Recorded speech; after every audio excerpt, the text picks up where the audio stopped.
आज से हम लोग पढ़ने वाले हैं क्लास 10 के मैथ एनसीईआरटी बुक, जिसमें हम लोग उदाहरण के साथ साथ फुल चैप्टर का सॉल्यूशन पढ़ने वाले हैं। तो शुरू करते हैं आज हम लोग वास्तविक संख्या। आप इस वीडियो को शुरू से अंत तक देखिए, ये बहुत ही मज़ेदार चैप्टर है। अगर आपको वीडियो अच्छा लगे तो लाइक, कमेंट और सब्सक्राइब कीजिए ताकि आपको प्रत्येक वीडियो का नोटिफिकेशन समयानुसार मिल जाए। आपको प्रत्येक चैप्टर का हैंड रिटेन नोट्स उपलब्ध कराया गया है। आप डिस्क्रिप्शन बॉक्स में जाकर देख सकते हैं। चलिए तो शुरू करते हैं आज वास्तविक संख्या, जिसको हम इंग्लिश में कहते हैं रियल नंबर। वास्तविक संख्या पढ़ने से पहले हम लोग कुछ बेसिक नॉलेज ले लेते हैं। हम लोग क्लास 9th में पढ़ चुके हैं, तो हम लोग 10th में भी पढ़ना है। चलिए शुरू करते हैं इसका बेसिक नॉलेज। कुछ पहला है नंबर सिस्टम से पढ़ेंगे हम। तो पढ़ते हैं प्राकृतिक संख्या। नेचुरल नंबर किसे कहते हैं? गिनती की संख्या को हम प्राकृतिक संख्या कहते हैं। डिफिनेशन क्या बता रहा है कि गिनती की संख्या को हम प्राकृतिक संख्या कहते हैं। गिनती की संख्या में क्या आता है? 1, 2, 3, 4, जहाँ तक हम गिन सकते हैं अनंत तक, इसे हम कहेंगे प्राकृतिक संख्या। इसे हम कहेंगे प्राकृतिक संख्या। दूसरा है पूर्ण संख्या। पूर्ण संख्या, पूर्ण संख्या जिसको हम इंग्लिश में कहते हैं होल नंबर। शून्य तथा सभी प्राकृतिक संख्या को पूर्ण संख्या कहा जाता है। यह संख्या, पूर्ण संख्या, शून्य से शुरू होता है और अनंत तक जाता है। इसे हम कहेंगे पूर्ण संख्या। जो शून्य से शुरू होगा और अनंत तक जाएगा उसे हम पूर्ण संख्या कहेंगे। अब आगे देखते हैं पूर्णांक संख्या। सभी धनात्मक तथा सभी ऋणात्मक संख्या को पूर्णांक कहा जाता है। सभी धनात्मक यानी पॉजिटिव संख्या, सभी पॉजिटिव संख्या और सभी नेगेटिव संख्या, सभी पॉजिटिव संख्या और सभी नेगेटिव संख्या को कहेंगे हम पूर्णांक संख्या। चलिए आगे देखते हैं हम लोग अभाज्य संख्या यानी प्राइम नंबर। वैसी संख्या जो एक से और खुद की संख्या से कट जाए उसे अभाज्य संख्या कहा जाता है। मतलब एक से और खुद की संख्या से कट जाए। जैसे उदाहरण में देखिए 2, ये एक से भी कट रहा है, ये एक से भी कट रहा है और खुद की संख्या यानी 2 से भी कट रहा है। इसे हम कहेंगे अभाज्य संख्या। जैसे 3, ये एक से भी कट रहा है, एक से भी कटा।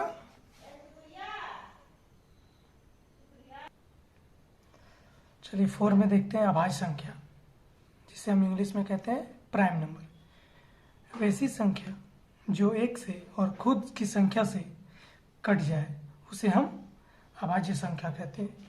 जैसे एग्जाम्पल में दिया हुआ है 2, 3, 5, 7, 11, 13, 17, 19 और आगे भी जाएगा। चलिए देखते हैं एग्जाम्पल।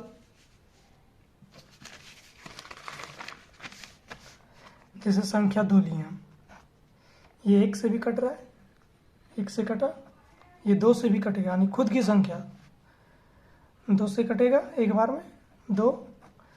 अब एक अलग एग्जाम्पल लेते हैं। जैसे देख 4 लिए, सबसे पहले तो एक से कट रहा है, ये एक से कटा, फिर ये 2 से भी कटेगा 2 बार में, 2 दूनी 4, 2 से भी कटा। अब एक और से भी कट जाएगा यानी खुद की संख्या से कटेगा 4 से यानी 1, 4 4 बार में। देखिए ये 3 बार में कट रहा है यानी इसका फैक्टराइजेशन 3 बार हो रहा है, तो ये संख्या अभाज्य संख्या नहीं होगी, ये अभाज्य संख्या में अंतर्गत नहीं आएगी। तो एक और एग्जाम्पल देख लेते हैं 17 का। जैसे एक बार में दिए 17 बार में 17 कट गया, फिर खुद की संख्या से 17 बार में एक 17 कट गया, इसे हम कहते हैं अभाज्य संख्या। वैसी संख्या जो एक से और खुद की संख्या से कटे उसे अभाज्य संख्या कहा जाता है। अब आगे सम संख्या, जिसे इंग्लिश में कहते हैं इवन नंबर। वैसी संख्या जिसे 2 से भाग देने पर शेषफल 0 आए उसे हम सम संख्या कहते हैं। जैसे एग्जाम्पल देखते हैं, 2 बार में देंगे, एक कट के 0 आया, जिसका शेषफल 0 आ जाए उसे हम सम संख्या कहेंगे। और देखते हैं 48, 2 बार में दिए, 2, यहाँ 4 आया, फिर यहाँ 8 बचा, फिर 4 बार में देते हैं, ये 8 कटा, 2 चौका 8 कट गया, अन्य जिसका शेषफल 0 आ जाए उसे हम कहेंगे सम संख्या। अब आगे देखते हैं विषम संख्या, ओड नंबर जिसे इंग्लिश में कहते हैं। वैसी संख्या जिसे 2 से भाग देने पर शेषफल 1 आए उसे हम विषम संख्या कहते हैं। जैसे इसका एग्जांपल देख लेते हैं,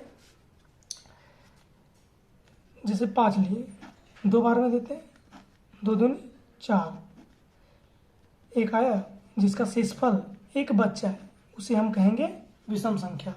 और एग्जांपल देख लेते हैं, जैसे 19, इसे हम 2 बार में देते हैं,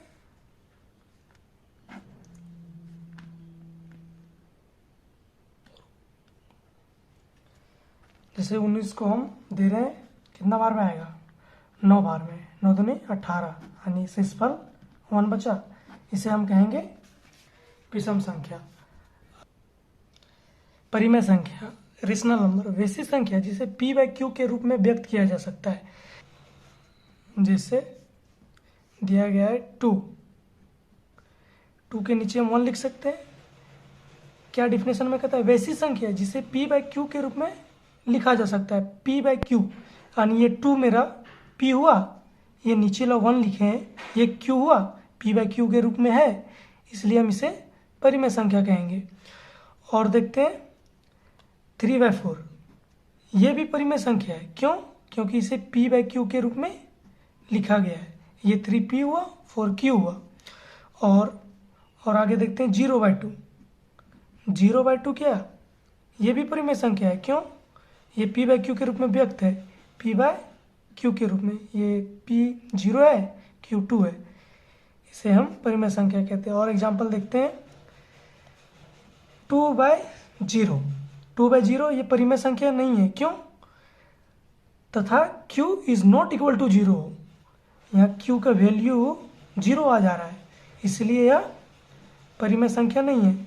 ये 2p हुआ और 0 का वैल्यू 0 बराबर यानी q है, q का वैल्यू 0 है, इसलिए यह परिमेय संख्या नहीं होगा। यहाँ डिफिनेशन में कहा है कि q is not equal to रहना चाहिए, तो यहाँ q का वैल्यू 0 दिया गया है, इसलिए यह परिमेय संख्या नहीं है। अब आगे देखते हैं हम अपरिमेय संख्या यानी इरेशनल नंबर इंग्लिश में कहते हैं।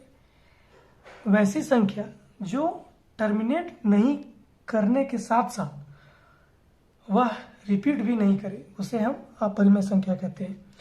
जैसे टर्मिनेट मतलब इसका अंत कहीं नहीं होगा। पाई का वैल्यू कितना होता है, 3.14159265535, ये पाई का वैल्यू, ये कहीं भी टर्मिनेट नहीं कर रहा है, यानी इसका अंत कहीं नहीं हो, ये और आगे जाएगा।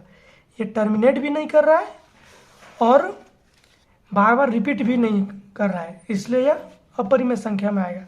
जैसे √2 का भी देखते हैं, √2 इसका वैल्यू होता है 1.41421356। ये भी देखिए, ये टर्मिनेट कहीं नहीं हो रहा है, ये और आगे बढ़ेगा, इसका टर्मिनेटिंग पॉइंट कहीं नहीं है, और ये बार बार इसका जो डिजिट है वो रिपीट भी नहीं कर रहा है, ये अपरिमेय संख्या में है। आगे एग्जांपल देखते हैं 0.3535, ये देखिए ये बार बार रिपीट कर रहा है, 3535 ये बार बार रिपीट कर रहा है, तो ये अपरिमेय संख्या में नहीं आएगा। जैसे ये जो पाई है इसका वैल्यू कहीं भी रिपीट नहीं कर रहा है। 3.141592535 ये कहीं भी रिपीट नहीं कर रहा है, लेकिन ये 0.353535 ये बार बार रिपीट कर रहा है, इसलिए अपरिमेय संख्या नहीं होगा, ये अपरिमेय संख्या होगा पाई। अब आगे देखते हैं वास्तविक संख्या, रियल नंबर, जो चैप्टर का नाम दिया गया है, यही चैप्टर का नाम है वास्तविक संख्या, जिसे हम इंग्लिश में रियल नंबर कहते हैं। इस दुनिया में जितने भी प्रकार की संख्या हैं उसे हम वास्तविक संख्या कहते हैं। पीछे हम लोग जितना संख्या पढ़े, प्राकृतिक संख्या, पूर्ण संख्या, पूर्णांक संख्या, अभाज्य संख्या, भाज्य संख्या, सम संख्या, परिमेय संख्या, अपरिमेय संख्या, ये सभी वास्तविक संख्या है। और इस दुनिया में जितने भी प्रकार की संख्याएं हैं उसे हम वास्तविक संख्या कहते हैं। अब आगे देखते हैं, प्रमेय 1.1 में दिया गया है यूक्लिड विभाजन प्रमेयिका। यूक्लिड एक वैज्ञानिक था, विभाजन तो हम लोग जानते हैं जो भाग होता है। एक वैज्ञानिक ने दिया था विभाजन का प्रमेय।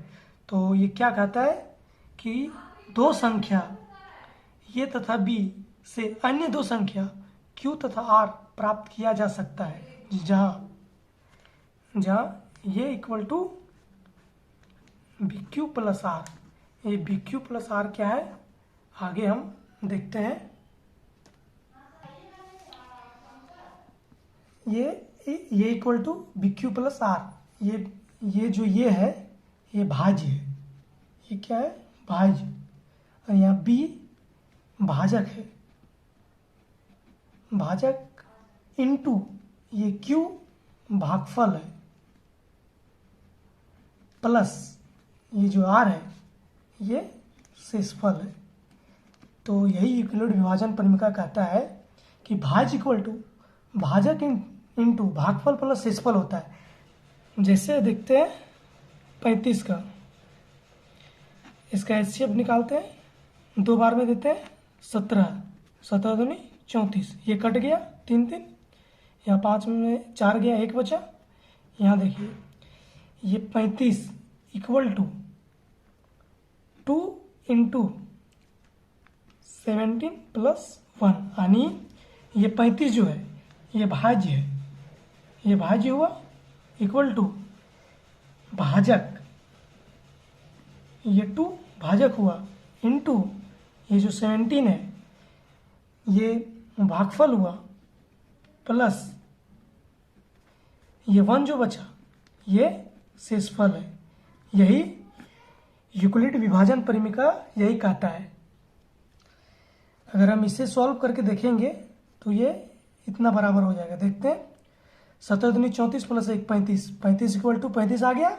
यही यूक्लिड विभाजन परिमिका यही कहता है कि भाज्य इक्वल टू भाजक इंटू भागफल प्लस शेषफल।